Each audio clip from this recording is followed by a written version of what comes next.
a fully Alvo-powered car, and in fact, this is the only car in the world that's running on 100% algae right now. And how did you have to retrofit it? Nothing. Nothing? This is a stock car. In fact, we bought it used, and what we did was we dropped the gas tank, we drained all the old petroleum-based diesel out of it, and it's been running on solar diesel ever since. So we did absolutely nothing, no adjustments. That's it's huge. Just a used car. I think we bought it on the internet. So Matt, you want to go ahead and pour some diesel fuel in here?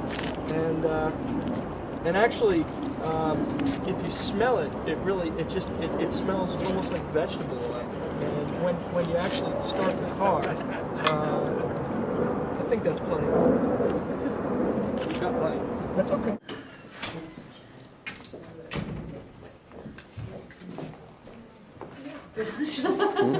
It's as good as olive oil, Mark. Come over here and taste it. The take home about putting this stuff into food and having this oil as edible is that we can take all these non-edible waste stocks, like cellulosic material, and we can convert them into fuel to drive cars. We can take the same pile of sawdust, put it through a different algae strain in a different process, and make food oil. So we can make food or fuel. It's not a food versus fuel, this technology. I want you to see how there's no eggs, no oil, no butter.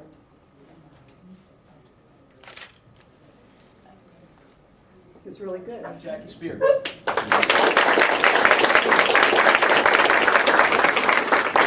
Jonathan and Harrison, and I'm standing here thinking, I wonder if this is the way it felt when Bill Gates started Microsoft or Sergey Brin started Google. I've just had a snapshot of what your company is all about, and I got to tell you, I'm excited. So if I'm excited, you've got to be triply excited to be at the cutting edge of what you are embarking on. I just tasted some oil that was as good as olive oil, and a brownie that could have fooled me that it didn't have butter and oil and eggs in it. So this is the new frontier, and you're at it, and you're in it, and you're going to make the next millennium really reach out and think differently than we have thought previously. I love representing this district because I can go from business to business and show people how this is where innovation starts. It starts right here.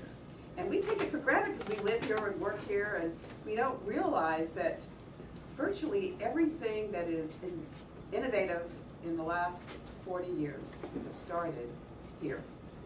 Now, obviously, I made the wrong turn and went down to Genentech, and I knew the founder of Genentech, Bob Swanson, very well. I love telling the story about how two guys, very similar to these two guys, got together. One was a UCSF professor, the other a venture capitalist. They had a couple of beers at Perry's in San Francisco over a 3-hour conversation, shook hands, and founded Genentech.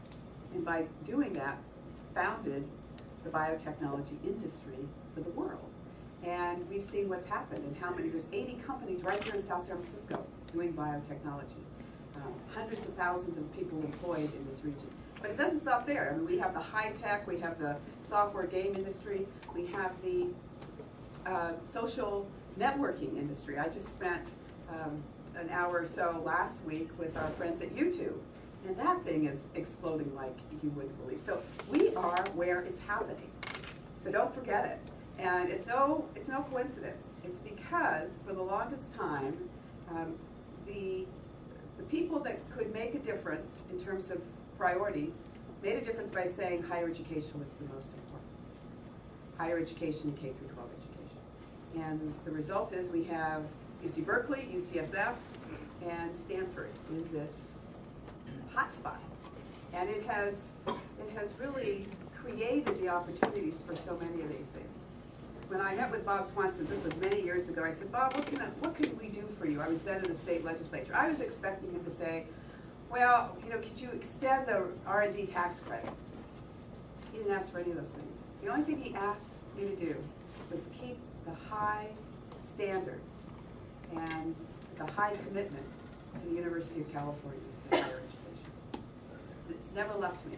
and it's been one of my passions ever since. Now, we are at a point, however, in the state where that is truly in jeopardy. And I hope that as you are given the opportunity from time to time to give more dollars to public education, K-12 education, that you will do that, that you will make your voices heard when it comes to higher education, because our future truly depends on it. You are beneficiaries of a higher education system.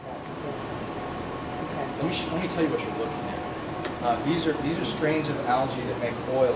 We get them. You can see the different colors. They do all kinds of things. These are the precursors to higher plants. It's all the oil production biochemistry that's in canola plants. Go first to rose and algae. And we take them to this lab and screen them to see what kind of feedstocks they grow. So if you step over here, I'll show you the kind of feedstocks. This is glycerin from biodiesel waste. So this just gets thrown away or burned. And we can actually feed it to algae, and the algae will convert it directly into crude oil.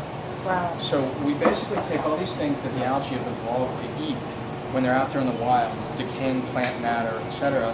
And as an energy storage mechanism, they'll eat that stuff and turn it into oil. And then when they need the energy, they can consume the oil. So what we do is grow them up to the point where they make all that oil, and then we stop the process so they can't consume it, and then we harvest the oil. And where are you doing this? We have a fermentation lab here at small scale. There are fermentation facilities all over the country, really all over the world. So a lot of the things in your house are made through fermentation. Vitamin C in your cough drop, carpet fiber, infant formula, the enzymes in your laundry detergent. These are all made through fermentation. So the facilities to actually do this technology at commercial scale exist today. And what we do is bring our algae process into pre-existing facilities. And that's a huge benefit because we don't have to build some fundamentally new type of manufacturing infrastructure in order to do this process. It fits right into the way fermentation already. A sample? Yeah, I mean, if they want to see, canvas oil made into plastic diesel fuel jet, we send them a barrel and they test it, and it's never failed because it's basically oil, and we're really good at turning oil into anything as a society. And we've been using oil for everything. We literally have some of the best and brightest minds you can imagine in this room right here, and they're working hard every day to advance a clean energy future, along with providing new sources of food and other things. But when I look at these guys and I realize how hard they're working, and then I compare that to some of the things that are happening in Washington, and we look at some of the way that policies are being written around clean energy, where they're being written in a way that's not technology neutral.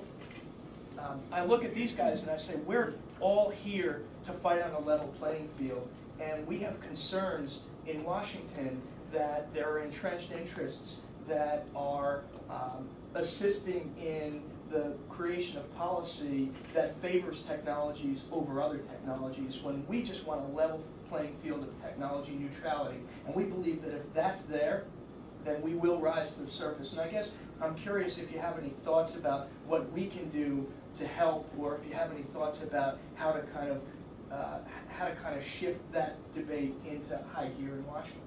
Welcome to my world. I have one great idea, and that is the two of you should come to Washington and present before the select committee that I am a member of on global warming and climate change, to make the case for expanding and being technology neutral. Sometimes it's just out of ignorance, lack of knowledge. And there's a bill being crafted right now by Congressman Markey and Congressman Waxman. They're both great members. Congressman Waxman from California, Congressman Markey from Massachusetts, passionate about alternative energy, passionate about dealing with global warming. And if we're not being technology neutral, then we should be. And you can make that case before the committee.